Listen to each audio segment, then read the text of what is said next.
क्यों एक रानी की सोने का बच्चा हुआ, फिर क्या हुआ? एक विशाल राज्य पर राजा धर्मवीर का शासन था। राजा बहुत ही न्यायप्रिय और प्रजा के हित में कार्य करने वाला था।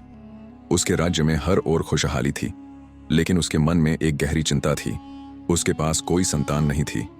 राजा ने कई वर्षों तक देवी देवताओं की पूजा की, साधु संतों की सेवा की, लेकिन उसकी गोद अब तक सूनी थी। साधु का आशीर्वाद। एक दिन राजा गहरे दुख में राजमहल के बगीचे में बैठा था। तभी वहां एक वृद्ध साधु आए। साधु ने राजा के चेहरे पर चिंता की लकीरें देखीं और पूछा, राजन, तुम्हारे चेहरे पर उदासी क्यों छाई है? राजा ने गहरी सांस ली और कहा, महाराज, मेरे पास धन, वैभव और एक विशाल राज्य है, लेकिन मेरे जीवन में सबसे बड़ी कमी है। मेरी कोई संतान नहीं है। मैंने हर उपाय कर लिया, लेकिन किस्मत मेरे साथ नहीं है। साधु ने राजा की समस्या सुनी और मुस्कुराते हुए अपनी झोली से एक छोटी सी चमकदार मणि निकाली। राजन, यह मणि बड़ी चमत्कारी है। इसे अपनी रानी के भोजन में मिला देना। इससे तुम्हें पुत्र रत्न की प्राप्ति होगी, पर याद रखना, वह संतान सोने की होगी।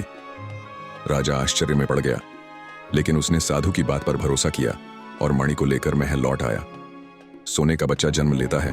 राजा ने साधु के कहे अनुसार अपनी रानी के भोजन में वह चमत्कारी मणि मिला दी।